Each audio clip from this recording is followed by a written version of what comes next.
Ok, alors depuis 2023, on a une hausse sur le marché des devises de l'euro. Donc l'euro bat la plupart des devises aujourd'hui en 2023, que ce soit avec le dollar, avec le yen ou une autre paire. En tout cas, l'euro fait des très bonnes performances cette année. Donc si on passe maintenant sur les graphiques pour voir ce que ça donne, on voit que l'euro ici sur l'euro dollar, depuis 2023, on est plutôt haussier. On a eu ici un creux à la baisse ici, au début, enfin à peu près vers mars 2023. Puis là, on remonte, on est toujours dans une tendance haussière. Et cette tendance haussière, on la voit aussi sur d'autres devises. Donc sur l'euro-dollar, on est toujours sur une tendance haussière. Maintenant, on a de la stagnation, ça avance lentement, mais petit à petit, voilà, on construit une tendance haussière.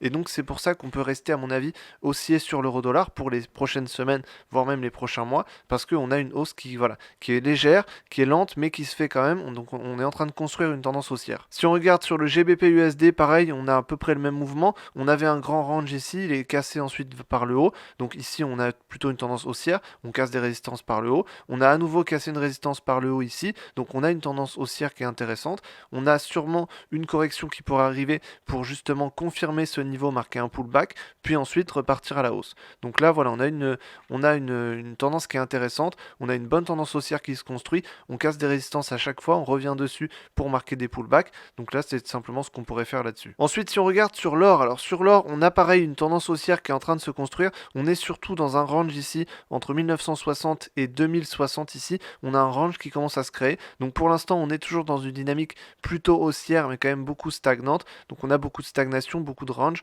une tendance neutre à peu près. Donc c'est ce qu'on a ici sur le gold. Donc on pourrait potentiellement partir à la hausse pour casser les résistances. Si ça arrive, dans ce cas, on suivrait le mouvement. Mais pour l'instant, on est plutôt dans une consolidation pour arriver à une tendance haussière future. Ensuite, si on regarde le S&P 500, on est toujours dans un range entre 4060 et 4200. Donc on est toujours à l'intérieur de ce range. On a eu une belle tendance haussière, en tout cas qui a commencé à se créer. Là, pour l'instant, on est au milieu. Donc là, clairement, on est dans une tendance neutre. On est dans une stagnation ici.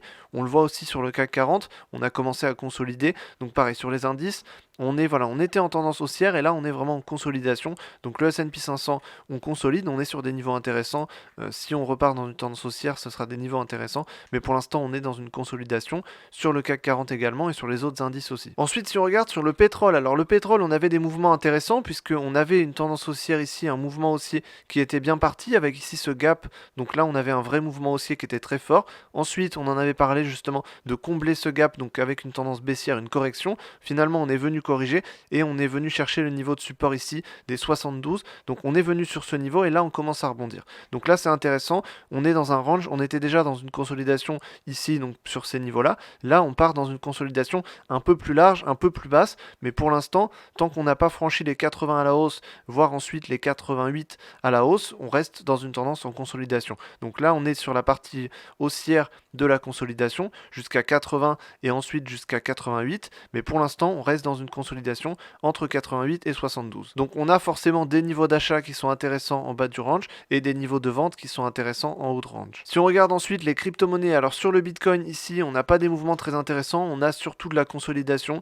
Depuis à peu près mars 2023 on n'a que de la consolidation avec un petit mouvement ici, mais voilà, pour l'instant on consolide, il y a des niveaux plus hauts, il y a des niveaux plus bas et pour l'instant on consolide entre les deux. Donc quand on est en haut c'est plutôt des niveaux de vente, quand on est en bas c'est plutôt des niveaux d'achat. Maintenant pour l'instant on est en consolidation, donc il n'y a pas de vraie tendance qui se dégage pour l'instant. On attend des tendances haussières possiblement, mais pour l'instant on n'a pas de tendance haussière, on a de la consolidation. Donc à mon avis les vraies opportunités cette semaine et durant les 2-3 prochaines semaines sur les marchés, à mon avis on a des bonnes opportunités sur le Forex puisqu'il y aura pas mal de chiffres économiques qui sont tombés, donc on a des bonnes opportunités sur l'euro-dollar à la hausse, même si voilà, il y a beaucoup de consolidation sur les marchés, mais on arrive quand même à créer une tendance haussière qui est intéressante.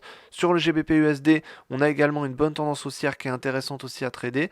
Sur USD Yen également, on a une tendance, voilà, on a des niveaux de résistance ici, mais ça reste quand même plutôt haussier, donc on a une légère tendance haussière sur USD Yen aussi, donc là c'est une paire qui est intéressante. Si on regarde ensuite sur l'or, le gold est aussi intéressant, même s'il y a beaucoup de consolidation, mais justement pour trader des consolidations, ça peut être intéressant d'avoir du gold pour ensuite espérer une tendance haussière ensuite quand on cassera les résistances, donc là ça peut être intéressant, à mon avis il y a des choses à faire là-dessus. Et ensuite sur les indices, on est en consolidation, donc à moins de trader une consolidation, c'est uniquement logiquement ce qu'on pourrait faire. Donc là, pour l'instant, il n'y a pas de vraie tendance qui se dégage sur les marchés globalement. Il n'y a pas un actif qui a une forte tendance et les autres non pour l'instant. On a surtout de la consolidation sur quand même beaucoup d'actifs. Donc pour moi, les vraies opportunités, elles sont sur le Forex avec de l'euro USD, du GBP USD ou de l'USD Yen, et sur les indices avec une consolidation sur le S&P 500. Donc j'espère en tout cas que je t'ai aidé dans cette vidéo à voir comment vont les marchés cette semaine. Si tu es intéressé par le trading, il y a tous les liens en description pour les formations et savoir comment ça fonctionne pour se lancer dans le trading. Donc j'espère que je t'ai aidé dans cette vidéo et je te dis à la prochaine dans une autre vidéo. Salut!